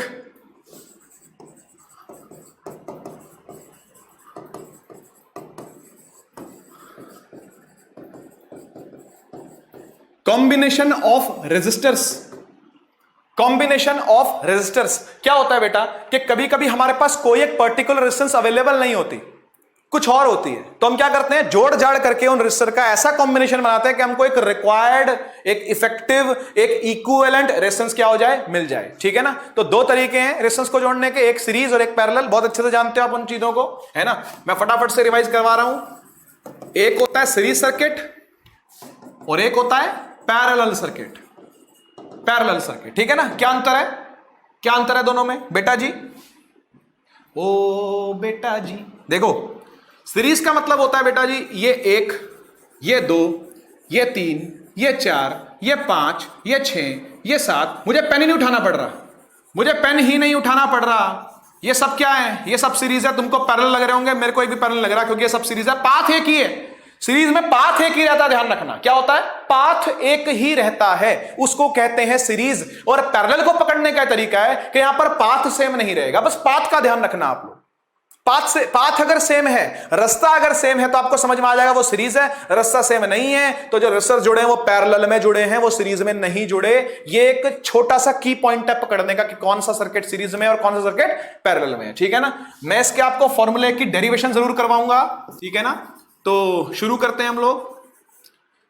R1, R2, R3 3 resistance हैं जिसको हमने किस में लगा रखा है, सीरीज में। एक ही लाइन में, एक ही पाथ में कनेक्ट कर रखा है। तो किस में कनेक्टेड है बेटा, सीरीज में कनेक्टेड है। हम इसको बैटरी से जोड़ देते हैं, बैटरी से जोड़ देते हैं। ये बैटरी V वोल्ट की है, कितने वोल्ट की है, V वोल्ट की। अब एक बात ध्यान रखो कि सीरीज के अंदर करंट सेम रहता है। क्या बोला, सीरीज के अंदर करंट सेम रहता है क्योंकि पाथ सेम होता है। करंट जो है वो पाथ डिपेंडेंट चीज है ना यार। पाथ चेंज हो जाएगा तो करंट भी बढ़ जाएगा, लेकिन यहां पर पाथ एक ही है, पाथ एक ही, और पाथ एक ही होने से करंट भी क्या रहेगा, वही रहेगा जो यहां से निकला है बैटरी से। तो बच्चों अगर मैं ये बोलूं कि यहां से करंट निकला है I, कितना निकला है I, तो इस रेजिस्टेंस में भी कितना जाएगा I, इसमें भी कितना जाएगा I, इसमें भी कितना जाएगा I, सभी में सेम करंट जाएगा और फिर घूम करके वापस आके कहां घुस जाएगा, बैटरी में घुस जाएगा। तो यहां पर इंपॉर्टेंट बात क्या थी सीरीज के अंदर, सीरीज के अंदर इंपॉर्टेंट बात यह है कि यहां पर करंट रहता है सेम, पर वोल्टेज होती है डिवाइड, ठीक है ना। तो अगर यहां पर V वोल्ट थी ना, तो इस जगह पर जो वोल्टेज गिरेगी वो गिरेगी V1, इस जगह पर जो वोल्टेज गिरेगी वो गिरेगी V2। गिरेगी ही बोलते हैं, ड्रॉप होना वोल्टेज का, तो गिरना बोलेंगे ना हिंदी में उसको। हम लोगों को आदत इसलिए ऐसे ही पड़ी हुई है ना, गिरना बोलने की। तो यहां पर वोल्टेज जो गिरती है वो V2 गिरती है, और यहां जो वोल्टेज गिरती है वो गिरती है V3, ठीक है ना। आप एक बात बताओ, जितनी एनर्जी बैटरी के पास थी वही तो इसने डिवाइड करी ना। तो जब मैं इन तीनों को जोड़ दूंगा तो वापस से क्या आ जाएगा, V आ जाएगा या नहीं। मैं V1 V2 V3 को जोड़ दूंगा तो क्या आ जाएगा, वापस से V आ जाएगा। यहीं से डेरिवेशन स्टार्ट करनी है आपने, ये तरीका था डेरिवेशन को स्टार्ट करवाने का, ठीक है ना। देखो बच्चों, V से ही स्टार्ट होगी, V होता है V1 plus V2 plus V3, कोई दिक्कत तो नहीं। V बराबर V1 plus V2 plus V3। ये जो V है टोटल वोल्टेज है, हाँ या ना। ये वाली V ये क्या है, टोटल वोल्टेज है। तो इसको हम लिखेंगे I इंटू R टोटल। बोलो, V बराबर आई आर, ओम्स लॉ। यहां पर हमने क्या लगाया, यहां पर लगाया, लिख देता हूं यहां पर मैं, using Ohm's law, using Ohm's law. तो ओम्स लॉ लगा करके हमने V को क्या लिख लिया, आई आर टोटल। इसको क्या लिख लेंगे, आई R1। इसको क्या लिख लेंगे, आई R2 प्लस आई R3। आई कॉमन ले ले बेटा, आई कॉमन लेते ही क्या बचेगा, R1 plus R2 plus R3, और यहां क्या रहेगा, यहां रहेगा IRT। आई से आई कट जाएगा और यहां से RT निकल के क्या आ जाएगा, RT निकल के आ जाएगा R1 plus R2 plus R3। ये फॉर्मूला सीरीज का होता है बेटा, ये सीरीज का फॉर्मूला है। डेरिवेशन पूछ लेता है बोर्ड के अंदर, इसलिए मैंने आपको करवाई है, ठीक है ना। पैरेलल सर्किट को देखते हैं अब जल्दी से। बेटा जी पैरेलल सर्किट जो होता है वो इस तरह का होता है। एक सिंपल पैरेलल सर्किट बनाओ तो ऐसे बनेगा, है ना। और इसको जोड़ दिया किससे, एक V वोल्ट से जोड़ दिया, ठीक है ना। तो ये रेजिस्टेंस R1 है, ये रेजिस्टेंस R2 है, ये रेजिस्टेंस R3 है। अब मुझे एक बात बताओ, करंट जब यहां से निकला था तो वो I था, लेकिन जब वो इसमें जाएगा यहां तक तो I रहेगा, लेकिन उसके बाद बटना स्टार्ट हो जाएगा, यहां कुछ और जाएगा, यहां कुछ और जाएगा, यहां कुछ और जाएगा। यहां जाएगा बच्चों मान लेते हैं I1, यहां जाएगा मान लो I2, यहां जाएगा मान लो I3। तो करंट अगर बट रहा है तो वापस से जुड़ के वापस से I नहीं हो जाएगा। अगर यहां से I आया है बट के I1 I2 I3 में चला गया तो वापस से जाने के क्या बन जाएगा, I बन जाएगा। यानी यहां से जब ये निकलेगा तो क्या बन के निकलेगा, I बन के निकलेगा, हाँ या ना। तो हम लोग डेरिवेशन को भी यहीं से स्टार्ट करेंगे। अच्छा, एक बात तो हो गई है कि पैरेलल में करंट डिवाइड होता है। जो यहां पर सेम था वो यहां पे डिवाइड है, जो यहां पे सेम होगा वो यहां पे डिवाइड है। यानी यहां पर डिवाइड हो रही थी वोल्टेज, तो यहां पर वोल्टेज क्या रहेगी, सेम रहेगी। मैं इस बात को लिख देता हूं, इस बात को लिख देता हूं कि पैरेलल के अंदर करंट होता है बच्चों डिवाइड, लेकिन वोल्टेज क्या रहती है, सेम रहती है। तो बच्चों अगर यहां पर V वोल्ट है ना तो इधर भी पड़ेगी V, इधर भी पड़ेगी V और इधर भी गिरेगी V। तीनों पर सेम सेम सेम वोल्टेज गिरती है। V जितनी टोटल किसके पास है, बैटरी के पास है, वो सेम वोल्टेज गिराएगा, क्योंकि पोटेंशियल तो उतना ही है। जितना यहां पोटेंशियल का डिफरेंस उतना ही यहां, उतना ही यहां, उतना ही यहां। ऐसा इसलिए होता है, सेम पोटेंशियल इसलिए होता है, इन सबका सेम पोटेंशियल गिरता है सबके ऊपर। अब स्टार्ट कहां से करें यार, तो जहां से चेंज हो रहा है वहां से स्टार्ट करेंगे। चेंज कहां से हो रहा है, तो चेंज हो रहा है I में, है ना। I में चेंज हो रहा है, तो हम लिखेंगे I को I1 plus I2 plus I3, है ना। और हम करंट को लिख सकते हैं V by R, Ohm's law से। तो यूजिंग ओम्स लॉ, क्योंकि ओम्स लॉ क्या था, ओम्स लॉ था V is equal to I R, तो यहां से I इज इक्वल टू हो जाएगा V बाय R। हो जाएगा या नहीं हो जाएगा, तो मैं I को क्या लिख सकता हूं, V by R। This is V upon R total is equal to V upon R1 plus V upon, V same है भाई, V upon R2 plus V upon R3। V common लेके काट दे बेटा, बचेगा 1 by RT is equal to 1 by R1 plus 1 by R2 plus 1 by R3, ठीक है ना। तो ये एक और चीज थी जो मैंने आपको रिवाइज करवानी जरूरी समझी है, जो कि पूछ ली जा सकती है, इसलिए मैंने आपको ये बता दिया, ठीक है ना। तो अब कभी कभी क्या होता है बच्चों कि हम लोग मिक्स करके सर्किट को पढ़ते हैं, ठीक है ना। कभी कभी क्या करते हैं, मिक्स करके सर्किट को पढ़ाई करते हैं। तो ये जो मिक्स सर्किट होता है ये सीरीज और पैरेलल का दोनों का कॉम्बिनेशन हो सकता है, तो इसके ऊपर हजारों तरह के क्वेश्चन बन सकते हैं बच्चों, ठीक है ना। आपको बस इतना ध्यान रखना है कि सीरीज के अंदर करंट रहता है सेम और पैरेलल के अंदर वोल्टेज रहती है सेम, और सीरीज के अंदर फिर वोल्टेज डिवाइड करेगी और पैरेलल के अंदर करंट डिवाइड करेगा। अगर ये सारी बातें आप ध्यान में रखो तो ऐसा कोई न्यूमेरिकल नहीं है जो आप ना कर पाओ, ठीक है ना। आगे बढ़ते हैं हम लोग, हीटिंग इफेक्ट्स की तरफ चलते हैं बच्चों। हीटिंग इफेक्ट के अंदर अगर आपको पढ़ना हो तो सबसे पहले पढ़ो भाई joules law of heating, heating effects of current. सुंदर टॉपिक है बहुत, हीटिंग इफेक्ट्स ऑफ करंट, ठीक है ना। करंट जब चलता है, करंट जब चलता है तो हीट प्रोड्यूस करता है। क्यों प्रोड्यूस करता है हीट को, समझते हैं जरा, समझते हैं भाई क्यों प्रोड्यूस करता है। अगर ये कोई कंडक्टर है ये कोई कंडक्टर है, तो आप जानते हो कि भाई इलेक्ट्रॉन को चलना है, इलेक्ट्रॉन को चलना है, और इलेक्ट्रॉन के चलने में रास्ते में कौन खड़े हैं? रास्ते में एटम खड़े हैं। तो जब एटमों के पास आकर के वो टकराएगा, टक्कर मारेगा, तो अपनी एनर्जी को लूज करता है, और जब ये एनर्जी लूज होती है तो ये किसी ना किसी हीट की फॉर्म में, लाइट की फॉर्म में बाहर निकलती है, रेडिएट आउट होती है। ठीक है ना, क्या होती है? रेडिएट आउट होती है। तो इस हीट एनर्जी को हम लोग कैसे डिफाइन करते हैं? इस हीट एनर्जी को जूल ने जो डिफाइन किया था वो ऐसे किया था कि जो हीट होती है बेटा जी, ये प्रोपोर्शनल होती है करंट के स्क्वायर के, जो करंट इसके अंदर चल रहा है ना, जो करंट इसके अंदर चल रहा है उसके स्क्वायर के प्रोपोर्शनल होती है, और ये रेजिस्टेंस के प्रोपोर्शनल होती है। इसकी रुकावट कितनी ज्यादा, आप खुद सोचो, रुकावट ज्यादा होगी तो टक्करें ज्यादा होंगी, टक्करें ज्यादा होंगी तो लड़ाई ज्यादा होगी, लड़ाई ज्यादा होगी तो हीट ज्यादा निकलेगी, तो रेजिस्टेंस के डायरेक्टली प्रोपोर्शनल, और ये प्रोपोर्शनल होती है टाइम पीरियड के। तीनों को कंबाइन कर देते हैं, कंबाइन करके जो बनता है वो प्रोपोर्शनल इस तरीके से आता है, आई स्क्वायर आर टी। प्रोपोर्शनलिटी का साइन हटा करके जब इक्वल टू लगाते हैं, देखते हैं किसी और पर प्रोपोर्शनल नहीं है ये, तो फॉर्मूला भी बन जाता है कि H is equal to I square R T. ये फॉर्मूला आता है हीट का, ठीक है ना। अब हीट के इसी से दो और फॉर्मूले बना सकते हो आप चाहो तो, ठीक है, लेकिन मैं इसको पावर से लूंगा, हीट से नहीं लूंगा। हीट पर इसी को यहीं पर छोड़ते हैं। प्रैक्टिकल एप्लीकेशन सुन लो बच्चों, ये काम आती है, क्वेश्चन आ जाता है इनका प्रैक्टिकल एप्लीकेशन का। Practical applications of heating effect, इसमें नंबर 1 पढ़ा जाता है बेटा बल्ब को, नंबर 2 पढ़ा जाता है फ्यूज को, और नंबर 3 पढ़ा जाता है हीटिंग एलिमेंट को। मैं तीनों को समझा रहा हूं, तीनों को हम यूज कर रहे हैं यहां पर, ठीक है ना, तीनों को समझते चलते हैं। बल्ब जो होता है बेटा जी, बल्ब जो है उसका फिलामेंट का बहुत बड़ा रोल है। ये फिलामेंट बनता है बच्चों टंगस्टन का, है ना, जानते हो ना इस बात को, टंगस्टन का बनता है। लेकिन क्यों बनता है बताओ? टंगस्टन का ही क्यों, और किसी का क्यों नहीं? तो टंगस्टन का इसलिए बेटा क्योंकि इसका मेल्टिंग पॉइंट ज्यादा होता है इसलिए, और इसने हीट ही तो झेलनी है, तो इसका मेल्टिंग पॉइंट कैसा रहता है? हाई रहता है। तो ज्यादा मेल्टिंग पॉइंट होगा अगर, तो ज्यादा हीट को झेल पाएगा, ज्यादा हीट को झेल पाएगा तो ये क्या करने लगेगा? ग्लो करने लगेगा बिना पिघले। तो ये क्या करता है अल्टीमेटली? ये ग्लो करता है। तो इसी के ग्लो से हमको मतलब, इसी के ग्लो से हमको मतलब होता है ना। फ्यूज की बात करते हैं। ये जो फ्यूज है बेटा जी, ये जो फ्यूज है ये बनता है कॉपर निकल अलॉय का, ठीक है ना, कॉपर प्लस निकल अलॉय, है ना। और तरह के भी फ्यूज होते हैं बहुत सारे, लेकिन कॉपर निकल अलॉय एनसीईआरटी के अंदर लिखा हुआ है इसलिए मैंने वही डिस्कस किया आपके साथ, ठीक है। कॉपर निकल अलॉय का ही क्यों? तो कॉपर निकल अलॉय का इसलिए भाई साहब क्योंकि इसका मेल्टिंग पॉइंट हाई नहीं, लो चाहिए। लो क्यों चाहिए? लो क्यों चाहिए? क्योंकि कॉपर में से जब करंट आएगा तो कॉपर की तार तो पिघलती नहीं, उसका मेल्टिंग पॉइंट तो अच्छा खासा होता है। लेकिन अगर ज्यादा करंट आ गया, अगर ज्यादा करंट आ गया तो घर को फूंक देगा, इसलिए पहले से ही फ्यूज जो बीच में लगा हुआ है वो सारी हीट झेल लेगा, और जैसे सारी हीट झेलेगा तो वो पिघल जाएगा। ऐसे अगर जुड़ा था ना तो इस तरीके से पिघल जाएगा, उखड़ जाएगा वो फ्यूज। तो जैसे फ्यूज उखड़ेगा, दिमाग के फ्यूज उड़ गए, वही मतलब है इसका।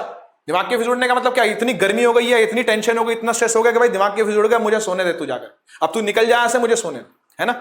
तो मेल्टिंग पॉइंट क्या रहता है बच्चों फ्यूज का? लो रहता है। लो रहने के कारण से हम लोग ओवरलोडिंग को प्रिवेंट कर लेते हैं। ओवरलोडिंग इज प्रिवेंटेड, ठीक है ना। ओवरलोडिंग इज प्रिवेंटेड, यानी ओवरलोडिंग नहीं हो पाती, घर जलने से बच जाता है अगर हम कॉपर निकल अलॉय यूज करें जिसका मेल्टिंग पॉइंट लो होता है। तीसरे पर चलते हैं, हीटिंग एलिमेंट। तो हीटिंग एलिमेंट बच्चों नाइक्रोम का बनाया जाता है। पूछा जाता है क्यों जी नाइक्रोम ही क्यों? क्योंकि नाइक्रोम बेटा जी एक अलॉय है। तो क्या हो गया सर? अलॉय है तो, अलॉय है तो बेटा इसका रो ज्यादा होता है। हमने बात करी थी ना, अलॉय का रो क्या रहता है? ज्यादा रहता है। रो के ज्यादा रहने से रेजिस्टेंस ज्यादा रहेगी, और रेजिस्टेंस ज्यादा रहने से हीट भी क्या रहेगी? ज्यादा रहेगी। देख लो, देख लो, heat is proportional to R, heat is proportional to time, heat is proportional to current का स्क्वायर। इसलिए अलॉय क्यों? क्योंकि रो ज्यादा तो आर ज्यादा तो हीट ज्यादा, ठीक है ना।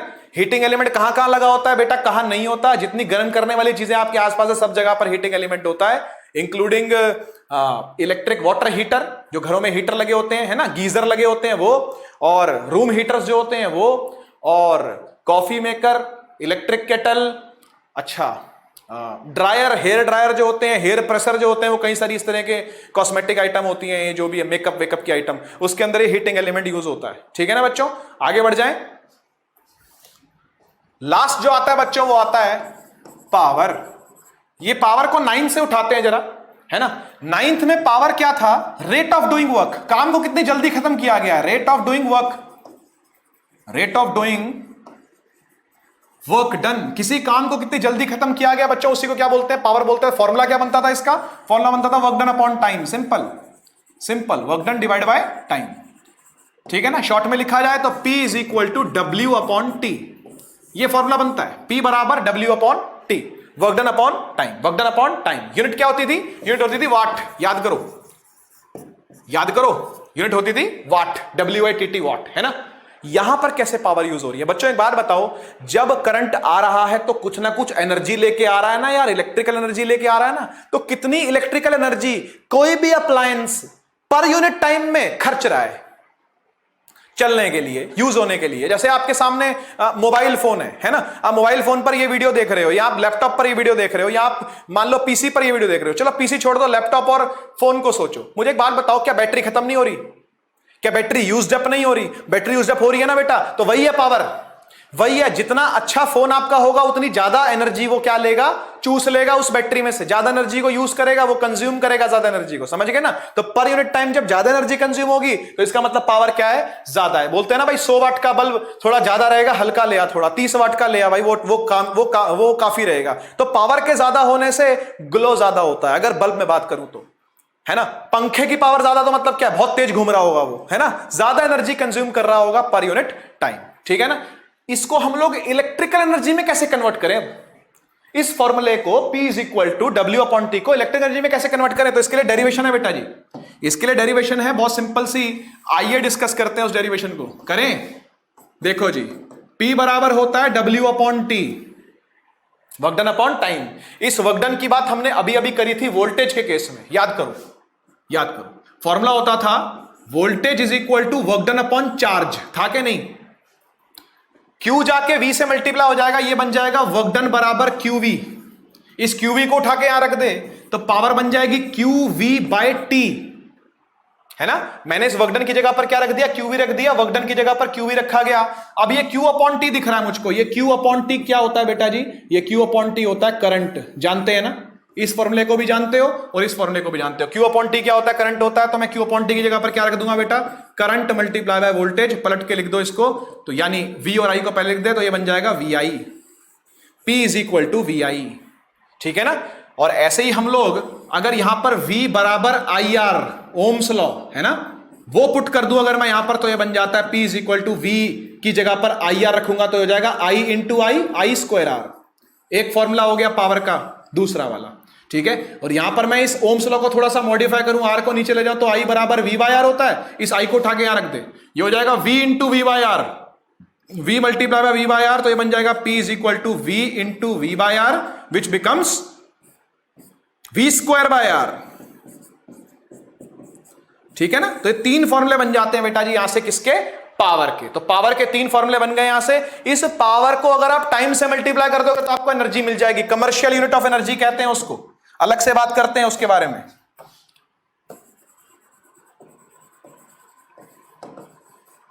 कमर्शियल यूनिट ऑफ एनर्जी बेटा जी, एनर्जी की एक यूनिट तो होती है जूल, ठीक है ना, जिसको एसआई यूनिट बोलते हैं। एक यूनिट होती है इसकी अर्ग्स, जिसको सीजीएस यूनिट बोलते हैं। आप लोग पढ़ते नहीं हो सीजीएस यूनिट को, 11th में जाके पढ़ोगे लेकिन, है ना। एक यूनिट और होती है केडब्ल्यूएच, इसको बोलते हैं कमर्शियल यूनिट, ठीक है ना, इसको बोलते हैं कमर्शियल यूनिट। आप लोग जो बिजली खर्चते हो ना और जिसका आप पैसा भरते हो, वो यही एनर्जी होती है ना। जिसका आपके घर में बिल आता है, 1 यूनिट का बिल आया, 2 यूनिट का आया, 20 यूनिट आया, 100 यूनिट आया, 200 यूनिट, 400 यूनिट, 200 यूनिट फ्री है दिल्ली के अंदर, 400 यूनिट पर 50% ऑफ है। इस तरह के जो ऑफर चलाती है सरकार, है ना, वो किलोवाट आवर पर चलाती है। 1 किलोवाट आवर का मतलब होता है 1 यूनिट के बराबर। 1 किलोवाट आवर का मतलब होता है 1 यूनिट। अब ये किलोवाट आवर आया कहां से? बच्चों देखो, हमने यहां पर 3 फॉर्मूला देखे थे पावर के, P is equal to V into I, P is equal to I square R और P is equal to V square upon R, देखे थे ना। और हम लोग जानते हैं बेसिक फॉर्मूला जो होता है पावर का, वो तो यही होता है ना यार, P is equal to work done upon time. Work done और एनर्जी जो होते हैं वो इंटर कन्वर्टेबल होते हैं, तो मैं इसको ऐसे भी लिख सकता हूं कि P is equal to energy upon time, है ना। इधर से देखियो जरा ध्यान से, अगर मैं इस एनर्जी को यहीं रहने दूं और टाइम को ले जाके पावर से मल्टीप्लाई कर दूं तो फॉर्मूला बन जाता है E is equal to P into T. क्या कहते हो? P जाके T से मल्टीप्लाई हो गया, किसके बराबर आ गया? एनर्जी के बराबर आ गया। पावर होती है वॉट में, हाँ या ना बेटा? पावर किस में होती है? पावर किस में होती है? पावर होती है वाट में। टाइम किस में होता है? टाइम होता है सेकंड्स में। जब हम वाट की बड़ी यूनिट लिखते हैं तो बोलते हैं किलोवाट, और जब सेकंड की बड़ी यूनिट लिखते हैं तो क्या बोलेंगे? आर बोलेंगे। तो इसको शॉर्ट में क्या लिख सकता हूं? किलो वॉट आर या वॉट सेकंड। ये दोनों ही एनर्जी की यूनिट्स हैं बेटा जी, ये दोनों ही एनर्जी की यूनिट है। अगर दोनों में कन्वर्जन चाहते हो आप तो इसको ऐसे ऐसे लिख सकते हैं हम, 1 किलोवाट आर, ठीक है, इज इक्वल टू 3.6 इंटू 10 की पावर 6 जूल। याद रखना इसको याद रखना, ठीक है ना। आप कन्वर्ट भी कर सकते हो किलोवाट को वॉट में 1000 से मल्टीप्लाई करके, आर को सेकंड में 3600 से मल्टीप्लाई करके, 60 इंटू 60 से मल्टीप्लाई करके आप 3.6 इंटू 10 की पावर 6 इसको यूज कर सकते हो, ठीक है ना। अच्छा, एनर्जी के 3 फॉर्मूले हम लोग यहां से निकाल लेते हैं, निकालने फटाफट से, चलो 3 फॉर्मूले फटाफट निकाल लेते हैं। पावर के बेटा 3 फॉर्मूले हैं ना, V I, I square R, V square by R. हम यहां पर अगर एनर्जी को लिखें तो एनर्जी होती है पावर इंटू टाइम, तो पावर तो यही है वी आई, इसे क्या कर दे? टी से मल्टीप्लाई कर दे, बन गई एनर्जी की पहला फॉर्मूला। एनर्जी होती है पावर इंटू टाइम। पावर का दूसरा फॉर्मूला है आई स्क्वायर आर, और इसको आप टी से मल्टीप्लाई कर दो, देखो जाना माना formula I square R T. अभी देखा था इस फॉर्मूले को हमने, हीट का फॉर्मूला था, ये भी हीट का ही है, ये भी हीट का ही है। आप बोलोगे सर 3 फॉर्मूलों का हम क्या करेंगे? बेटा जी जब जो आवश्यकता हो तब वो यूज कर लियो, जरूरत के अनुसार आपने वो फॉर्मूला लगा लेना है, ठीक है ना। तीसरा, E इज इक्वल टू, फिर से पावर इंटू टाइम करना पड़ेगा तो क्या करेगा? V square upon R into T, V square T upon R, ऐसे बोल सकते हैं इस फॉर्मूले को, ठीक है ना। तो 3 फॉर्मूले आ गए एनर्जी के और 3 फॉर्मूले आ गए पावर के, ठीक है ना।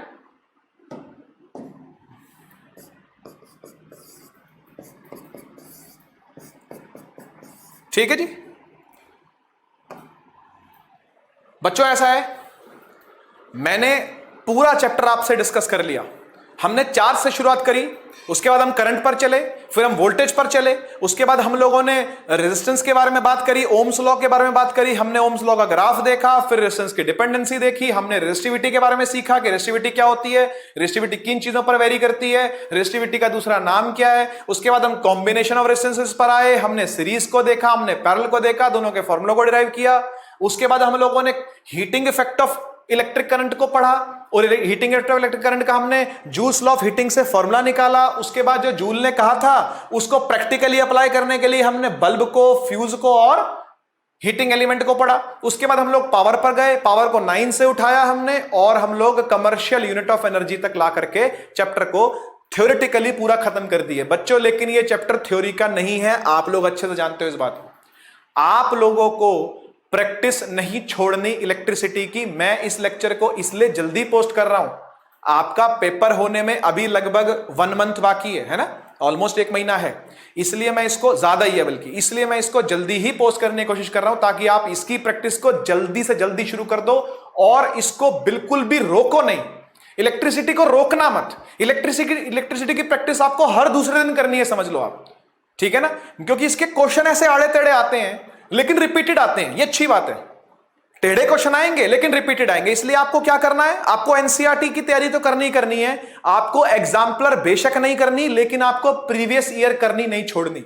आपने प्रीवियस 10 इयर्स पेपर को करना ही करना है, डेफिनेटली करना है, समझ लो, ठीक है ना। लास्ट 10 ईयर के अंदर जितने सैंपल पेपर हैं उनमें इलेक्ट्रिसिटी के जितने भी क्वेश्चन है सारे लगा दो, सारे लगा दो, उससे बाहर कुछ नहीं जाना, कोई ओसवाल नहीं, कोई गढ़वाल नहीं, कोई कुछ नहीं, ठीक है ना भाई। जितने ये और बहुत सारे जो है ये किताबें इकट्ठी कर लेना, ये बहुत अच्छी आदत नहीं होती, ठीक है ना। 1 किताब 2 किताब मैक्सिमम, इतनी मैक्सिमम 2 बुक्स लो, अच्छे से पढ़ो, ठीक है ना। 10 किताबों को एक बार पढ़ने से अच्छा है आप 1 किताब को 10 बार पढ़ो।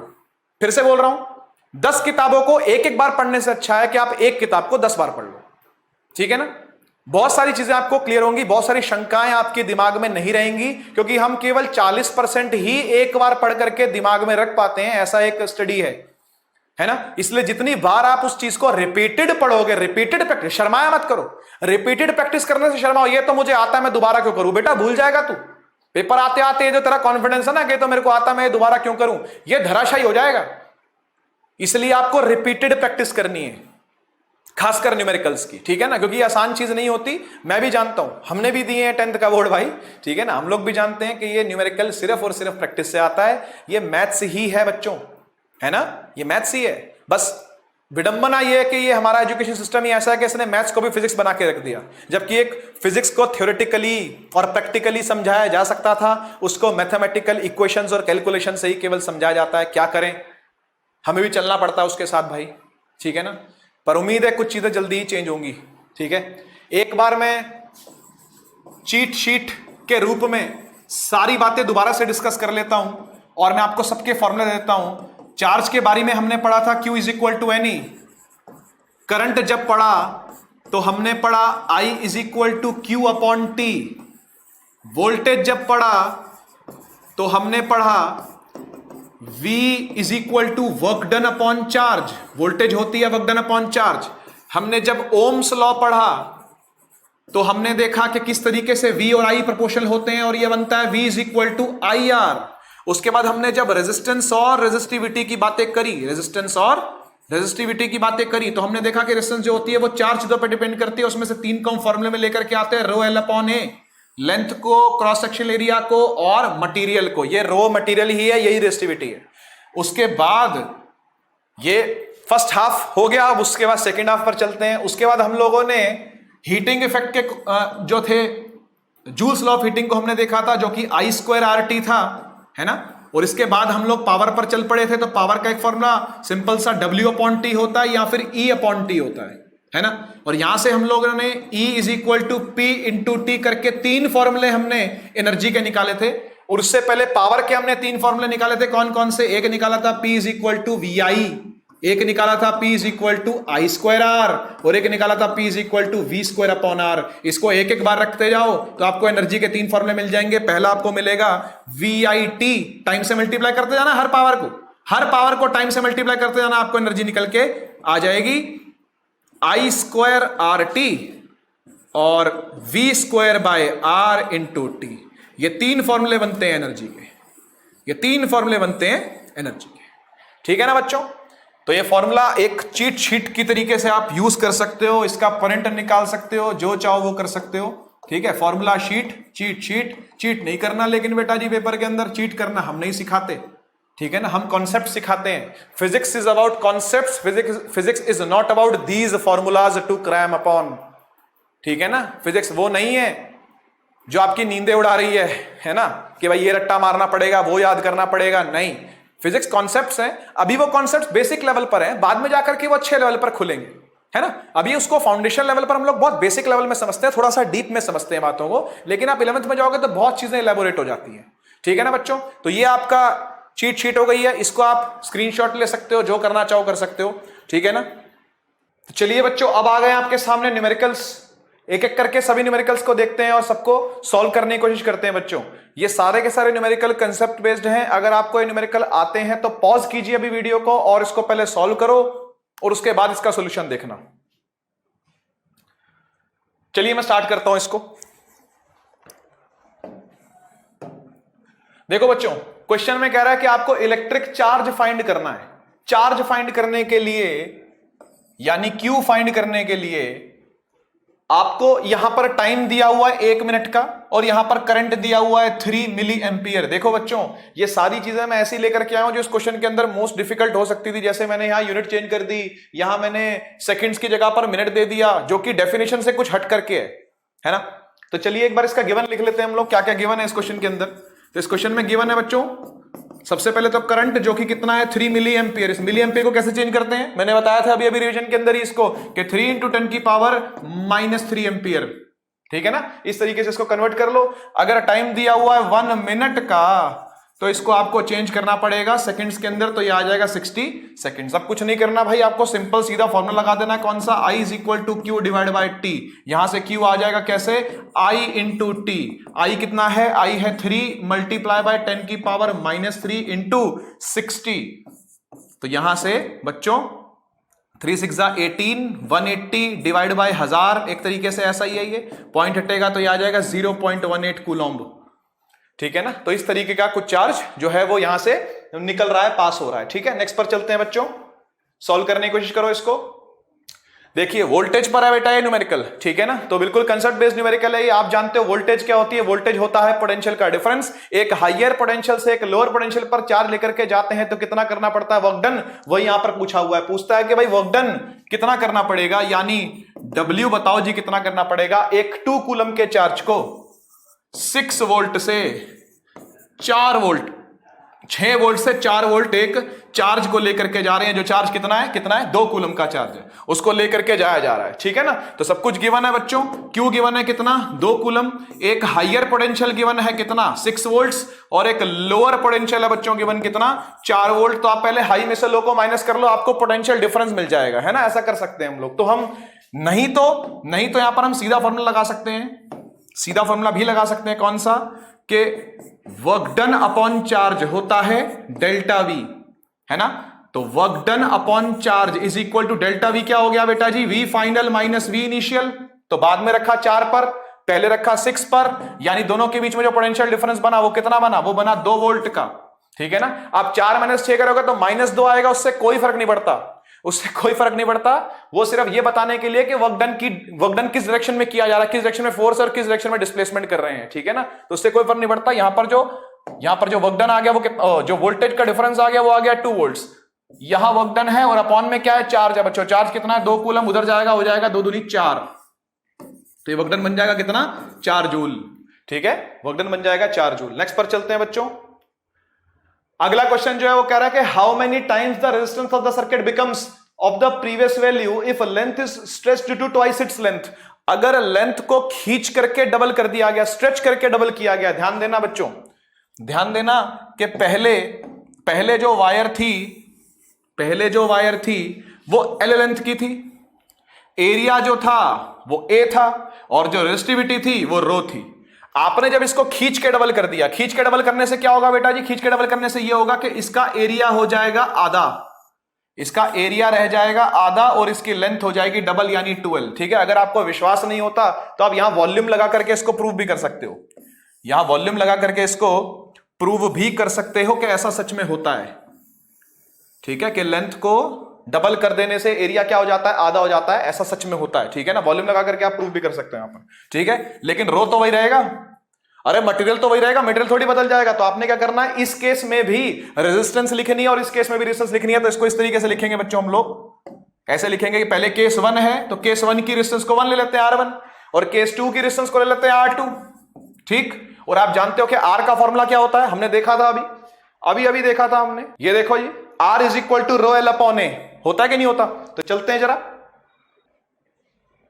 R1 हो जाएगा बच्चों रो L1, वो L1 कितना है, वो L1 L ही है, क्योंकि पहले तो लेंथ L ही थी ना, और पहले एरिया भी क्या था, पहले एरिया भी A था, लेकिन फिर लेंथ को कर दिया गया डबल, यानी रो इंटू L की जगह पर क्या लिखेंगे 2L, और एरिया की जगह पर क्या लिखेंगे A/2, A डिवाइड बाय 2, ये 2 जाएगा ऊपर और मल्टीप्लाई हो जाएगा, और यहां पर ये बन जाएगा क्या 4 टाइम्स रो L/A। चेक कर लो, 2 दूनी 4 होकर के बाहर आ जाएगा, ये बन जाएगा 4 टाइम्स रो L/A।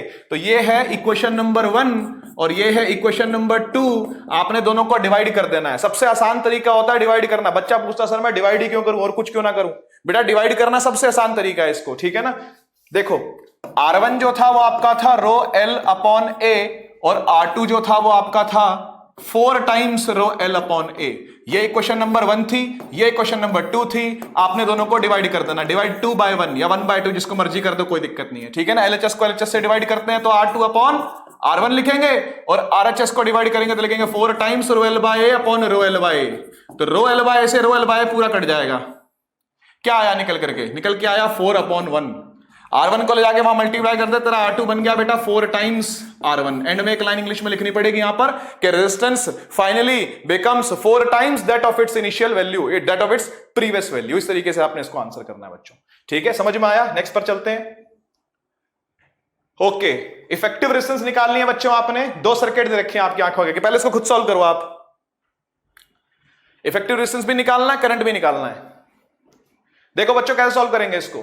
आप सबसे पहले पाथ देखो, ये दोनों एक ही पाथ पर हैं, और एक ही पाथ पर है तो ये दोनों किस में है बच्चों, ये दोनों सीरीज में है, है ना, हमने बात की हुई है ना, जब पाथ सेम होगा तो किस में रहेंगे, सीरीज में रहेंगे। तो ये 3 और 3 मिलकर कितना हो जाएगा सीरीज का, 6 हो जाएगा।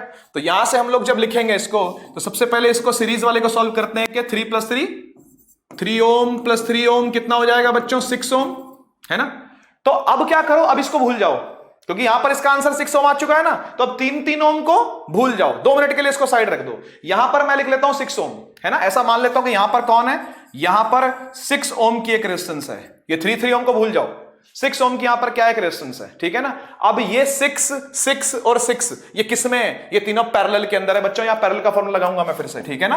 पैरेलल का फॉर्मूला लगेगा 1/6 + 1/6 + 1/6, ये बन जाएगा 3/6। कट गया, पैरेलल को पलट दो तो टोटल रेजिस्टेंस यानी इफेक्टिव रेजिस्टेंस कितनी निकल करके आ गई, 2 ओम निकल के आ गई। यानी पहले का आपको आंसर मिल गया, इसका इफेक्टिव रेजिस्टेंस का आंसर आपको मिल गया, ठीक है ना। ऐसे इसका भी निकाल लेते हैं जरा, इफेक्टिव रेजिस्टेंस, ठीक है। फिर सीधा ओम्स लॉ लगाएंगे और हमको करंट मिल जाएगा, है ना। करंट निकालना कोई बड़ी बात नहीं है यहां पर। एक बार रेजिस्टेंस आ गई, टोटल वोल्टेज आ गई, तो करंट भी निकल आएगा। एक बार यहां देखना जरा, ये देखो ये दोनों सेम पाथ पर है। मुझे कैसे पता चला, देखो एक ही तार में है, एक ही तार में जुड़े हैं। जो एक ही तार में जुड़ा है वो सारा एक ही पाथ पर होगा, है ना। तो 3 और 3 मिलकर कितना हो जाएगा, 6 हो जाएगा, है ना। तो मैं ऐसा करता हूं कि शुरू करते हैं इसको, 3 और 3 करके कितना आ जाएगा बेटा, 6 ओम आ जाएगा। अब भूल जाके यहां पे कनेक्टेड है, यहां पे ऐसा सोच कि कोई 6 ओम की रेजिस्टेंस कनेक्टेड है जो 3 ओम के साथ पैरेलल में। जरा ध्यान से देखना, अगर मैं यहां पर 3 को 6 कर दूं तो ये 6 और 3 दोनों किस में आ जाएंगे, पैरेलल में आ जाएंगे। यानी यहां पर क्या लगाना पड़ेगा, पैरेलल का फॉर्मूला लगाना पड़ेगा। पैरेलल का फॉर्मूला क्या है, 1/r पैरेलल = 1/6 और 1/3। तो ये 3 और 6 का एलसीएम भी 6 होता है, ये 1 हो जाएगा, ये 2 हो जाएगा, 1/rp। यहां आ जाएगा 3 / 6 कटेगा तो आएगा 1/2। इसको पलट के लिख देंगे तो ये बन जाएगा 2 ओम, क्या ना, क्या बन जाएगा ये 2 ओम। अब कौन कौन निपट चुका, ये निपट गया, ये निपट गया, ये भी निपट गया। और इन सबका आंसर क्या आया, 2 ओम आया। This is R parallel, RP लिखा हुआ मैंने, वो आर पैरेलल, ठीक है ना। वो कितना आया, 2 आया। अब ये पूरा खत्म होने के बाद, ये पूरा समाप्त होने के बाद, यहां पर इसके इक्विवेलेंट एक 2 ओम है, इन सबके इक्विवेलेंट एक 2 ओम है। वो 2 ओम इस 2 ओम के साथ सीरीज में होगी। सोचो जरा, यहां पर जो इन सबका आंसर, ये सब खत्म होने के बाद जो इसका आंसर 2 ओम आया, वो 2 ओम इसके साथ सीरीज में रहेगा, क्योंकि एक ही पाथ में आ जाएगा। फिर बना के देखना पड़ता है इसको, ये सब क्या हो जाएगा, एक ही पाथ में आ जाएगा। तो ऐसा गुच्चड़ मुच्चड़ करने से अच्छा मैं आपको साफ सुथरा दिखा रहा हूं कि 2 और 2 कितना हो जाएगा बच्चों, यहां पर 4 हो जाएगा, क्योंकि ये सीरीज में आ गया, सेम पाथ पे आ गया। तो फिर से एक बार सीरीज का फॉर्मूला लगेगा, कौन सा, R1 + R2 यानी 2 + 2 जो कि कितना आ जाएगा, 4 ओम आ जाएगा। ये आर सीरीज आ गया बच्चों, 4 ओम्स, ठीक है ना। तो इन 2 को भी अब भूल जाओ, क्योंकि इनका आपको इक्विवेलेंट क्या मिल चुका है, 4 ओम मिल चुका है। वो वाला 4 इस वाले 4 के साथ पैरेलल में रहेगा। क्यों, क्योंकि यहां पर जॉइंट मिला हुआ अपने को। चेक कर लो, ये 4 ओम और इसका सब टोटल होकर के वो 4 ओम दोनों किस में रहेंगे, पैरेलल में रहेंगे। तो पैरेलल इसको सॉल्व करते हैं फटाफट से, ठीक है। और आंसर निकालते हैं इसका, 1/r पैरेलल = 1/4 + 1/4 आ जाएगा 2/4, कटेगा तो आएगा 1/2, पलट के लिख देंगे। इफेक्टिव रेजिस्टेंस निकल के आ जाएगी कितनी, 2 ओम। कमाल की बात है, दोनों जगह पर 2-2 ओम आंसर आ रहा है ना। करंट निकालते हैं बच्चों। तो करंट निकालने के लिए क्या करोगे, करंट निकालने के लिए हम लोग फॉर्मूला लगाएंगे ओम्स लॉ, V = IR। यहां से I = हो जाएगा V/R। ये V कितना है, V है 20, R कितना है, R है 2, कटेगा तो आंसर आएगा 10 एम्पियर। बहुत ज्यादा करंट निकल रहा है भाई, 10 एम्पियर का करंट निकल रहा है। वहां पर 5 एम्पियर का आएगा, क्योंकि यहां 10 वोल्ट है, यहां 20 वोल्ट थी तो 10 निकला, वहां 10 है तो 5 निकलेगा, क्योंकि रेजिस्टेंस दोनों में सेम है ना। समझ में आ ही रहा है यहां से हमको। फिर भी हम लोग लिख लेते हैं, यहां पर लिख लूं, I = V/R होता है ओम्स लॉ से। V कितना है बच्चों, 10, और R कितना है, 2, कटेगा तो क्या आएगा, 5 एम्पियर आएगा, है ना। सिंपल था, बहुत मुश्किल क्वेश्चन मैं लाया ही नहीं। मैं ऐसे क्वेश्चन लाया जिन पर आप प्रैक्टिस करके अपना हैंड्स ऑन कर सको, यानी आप जितना हो सके हाथ की सफाई कर सको यहां पे आप, ठीक है ना। Okay, find the amount of heat produced in a resistor of resistance 3 ohm in which the current is flowing of the amount 6 ampere for 2 hours. एक बार गिवन लिख लेते हैं हम, फिर देखते हैं क्या क्या पूछ रहा है ये। हीट पूछी है इसने हमसे, H पूछ रहा है हमसे ये, और दिया क्या क्या हुआ है, R दिया हुआ है, लिखता हूं भाई 3 ओम, करंट दिया हुआ है 6 एम्पियर, और टाइम दिया हुआ है 2 घंटे। ऐसा है भैया, घंटों में बात नहीं हो सकती, यहां बात करनी पड़ेगी आपको सेकंड्स के अंदर, ठीक है ना, क्योंकि हीट निकलने वाली है जूल में, और जूल तब बात करता है जब सेकंड्स में बात होती है। ठीक है, तो यहां पर घंटे नहीं चलेंगे, यहां पर क्या करना पड़ेगा, इसको सेकंड्स के लिए 3600 से मल्टीप्लाई करना पड़ेगा। 3600 ही क्यों, 60 से किया मिनट, फिर 60 से किया सेकंड, तो 3600 से मल्टीप्लाई करके ये आ जाएगा 7200 में, 7200 सेकंड्स टाइम निकल के आ जाएगा 7200 सेकंड। अब सीधा फॉर्मूले के अंदर पुट करूंगा मैं इसको। कौन सा फॉर्मूला है, अरे याद करो, H बराबर I स्क्वायर RT है कि नहीं। I में पुट कर बेटा 6 और R कितना है, R है 3 और टाइम कितना है, टाइम है 7200। बहुत बड़ी सी वैल्यू आएगी, लेकिन जो भी आएगी जूल में आएगी, लिखो और फाइंड करना इसको, ठीक है ना। इजी था, इजी था।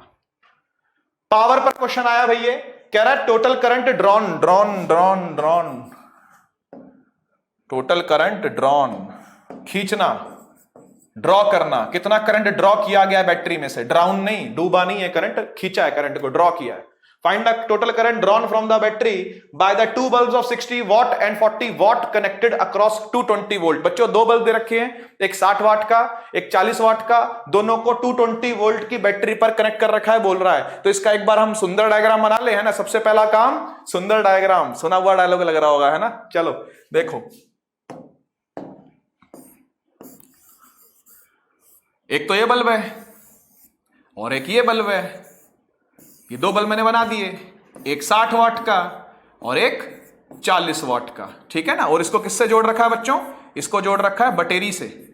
ये रही बैटरी हमारी, कितनी है, 220 वोल्ट की, 220 की बैटरी से इसको कनेक्ट कर रखा है। अब इसमें से करंट चलेगा, तो करंट चला दो, चल पड़ा चल पड़ा चल पड़ा चल पड़ा, तो इसमें जाएगा कुछ और करंट और इसमें जाएगा कुछ और करंट, क्योंकि यहां पैरेलल हो रहा है। तो यहां पर मैं मान लेता हूं I1 जा रहा है, यहां पर मान लेता हूं I2 जा रहा है, और इस पावर को ले लेता हूं भैया P1 और इस पावर को ले लेता हूं P2, और ये हो गई आपकी नेट वोल्टेज, ठीक है ना। P1 भी है, P2 भी है, I1 भी, I2 भी है और V, यानी आपको I1 और I2 क्या करने हैं बच्चों, फाइंड करने हैं। तो आइए करते हैं इसको फटाफट से फाइंड। फॉर्मूला कौन सा लगेगा बच्चों, बहुत इजी फॉर्मूला है। स्कूल के टीचर, स्कूल वाली मैडम इसको थोड़ी अलग तरीके से करवाती है ना। ज्यादातर देखा मैंने स्कूल्स के अंदर, वो क्या करती है कि इस बल्ब की ना रेजिस्टेंस को निकलवाती है। पहले दोनों बल्ब की रेजिस्टेंस को निकलवाएगी, फिर बोलेगी इसको पैरेलल में लिखो, उसका पैरेलल लिखोगी, दोनों पैरेलल में है ना, दोनों का पैरेलल लिखो। पैरेलल लिखोगे आप, टोटल रेजिस्टेंस आएगी, फिर V is equal to IR यानी ओम्स लॉ लगा करके वो करंट निकलवाती है। वो भी तरीका ठीक है, बहुत अच्छा तरीका है वो, उसको फॉलो करना चाहो बोर्ड के अंदर कर सकते हो, कोई दिक्कत नहीं। लेकिन इस तरीके को भी आप फॉलो कर सकते हो, क्योंकि ये तरीका भी लॉजिकल है।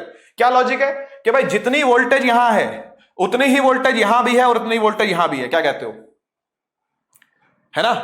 अरे 220 वोल्ट है तो इस बल्ब पर भी कितना पड़ रहा है, 220, इस पर भी कितना पड़ रहा है, 220। क्यों, क्योंकि दोनों पैरेलल में कनेक्ट है बेटा जी। तो इसलिए हम जब यहां पर पावर लिखेंगे तो हम लिखते हैं P is equal to VI, ये फॉर्मूला होता है ना हमारा, दोनों बल्ब के लिए लगाता हूं ये वाला फॉर्मूला में। कैसे, P1 is equal to VI1, P2 is equal to VI2, ठीक है। करें सॉल्व, चलो।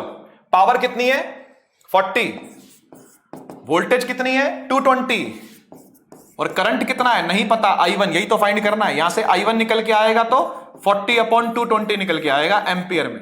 ऐसे यहां पर भी P2 कितना है 60, वोल्टेज कितनी है 220, और यहां से क्या निकल के आएगा I2, तो I2 यहां से क्या निकल के आया 60/220 एम्पियर। दोनों को जोड़ देता हूं, दोनों को जोड़ते ही टोटल करंट आ जाएगा। टोटल करंट ही तो फाइंड करना था, देख, फाइंड द टोटल करंट।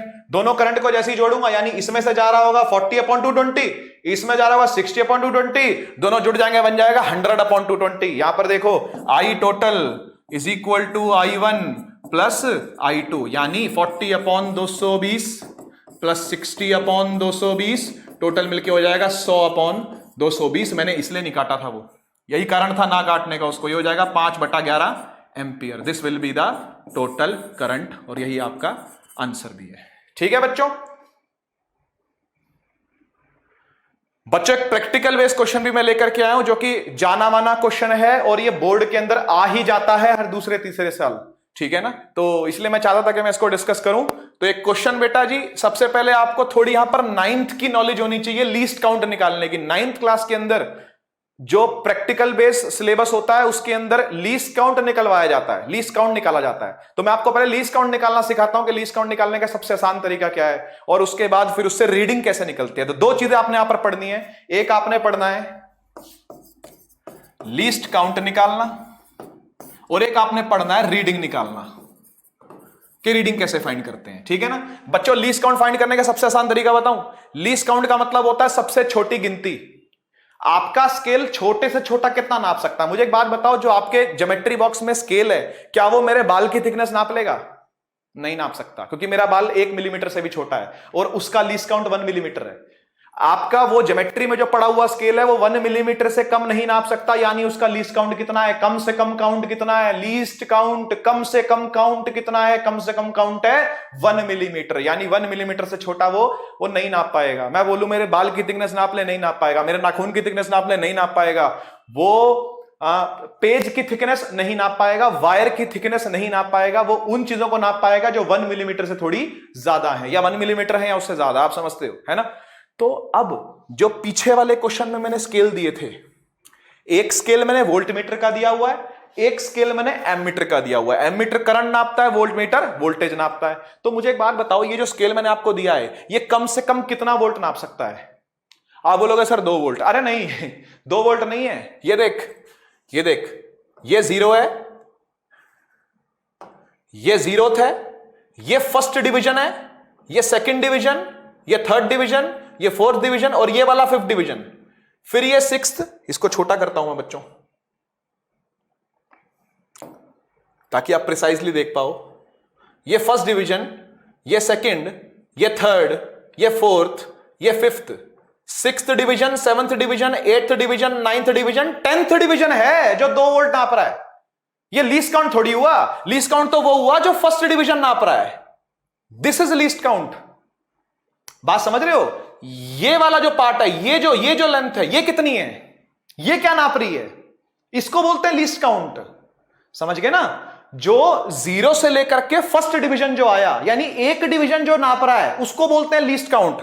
यहां देखो जी, least count is what? It is the measure of, ठीक है, मेजर ऑफ फर्स्ट डिवीजन, ठीक है ना, फर्स्ट डिवीजन या सिंगल डिवीजन।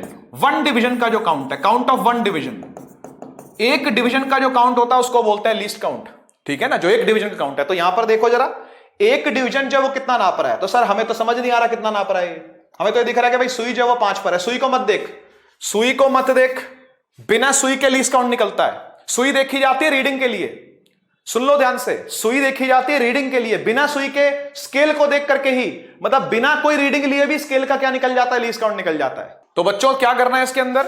आपने यहां पर काउंट निकालना है एक डिवीजन का, उसी को बोला जाता है लीस्ट काउंट। तो कैसे निकालेंगे हम एक डिवीजन का काउंट? जरा यहां देखो भाई, अगर 10 डिवीजन दे रखे हैं, अगर हमको 10 डिविजन्स दे रखे हैं, तो 10 डिविजन्स का जो माप है, जो नापना है, वो कितना बन रहा है? वो बन रहा है 2 वोल्ट के बराबर, है ना। 10 डिवीजन, 1 2 3 4 5 6 7 8 9 10 डिवीजन कितना नाप रहे हैं? 2 वोल्ट नाप रहे हैं, 2 वोल्ट्स। तो एक डिवीजन कितना नापेगा बच्चों? एक डिवीजन नापेगा, इस 10 को 2 से डिवाइड कर दे बेटा, ठीक है ना। इस 10 को 2 से आपने क्या कर देना है? डिवाइड कर देना है, ठीक है। तो यहां से क्या निकल के आ गया? ये निकल के आ गया कि एक डिवीजन ने कितना नापा? एक डिवीजन ने नापा 0.2 वोल्ट्स, ठीक है। This is your least count, इसे कहते हैं हम लोग लीस्ट काउंट। समझ में आया? लीस्ट काउंट किसको कहा जा रहा है, समझ में आया?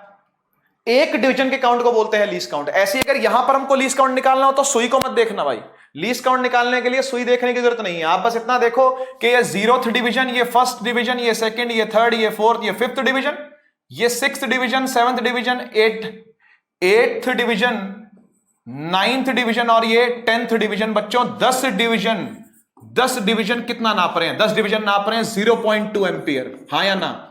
10 डिवीजन कितना नाप रहे हैं? 0.2 एम्पियर। तो एक डिवीजन कितना नापेगा? एक डिवीजन नापेगा 0.2/10, यानी ये बन जाएगा 0.02 एम्पियर। क्या कहते हो?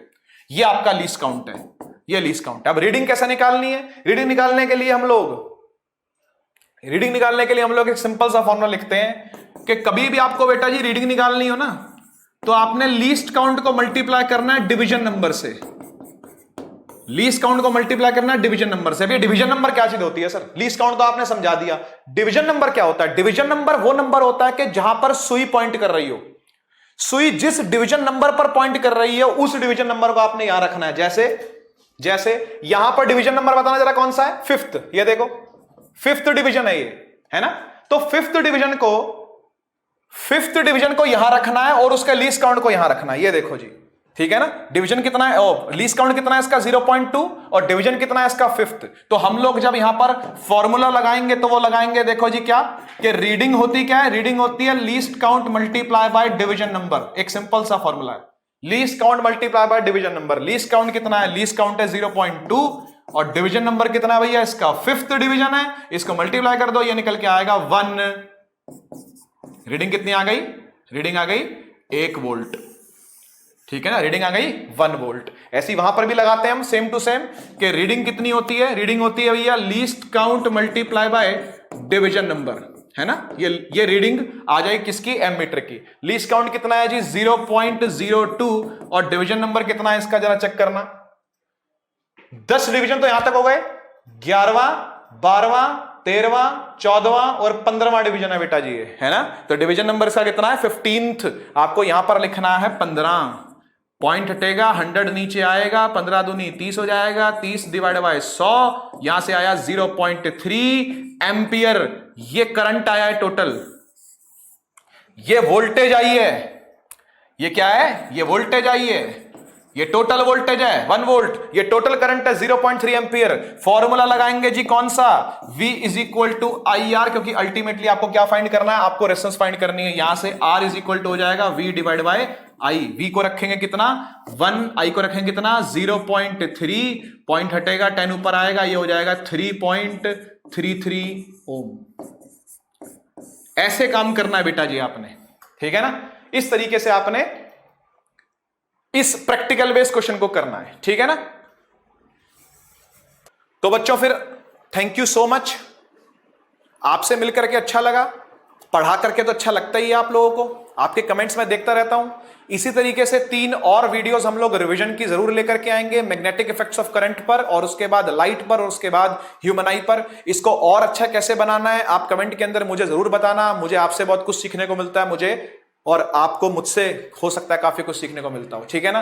तो चलिए हम लोग मिलते हैं अगली बार बच्चों, take care, tata bye bye. पढ़ाई करते रहें, ऑल द वेरी बेस्ट।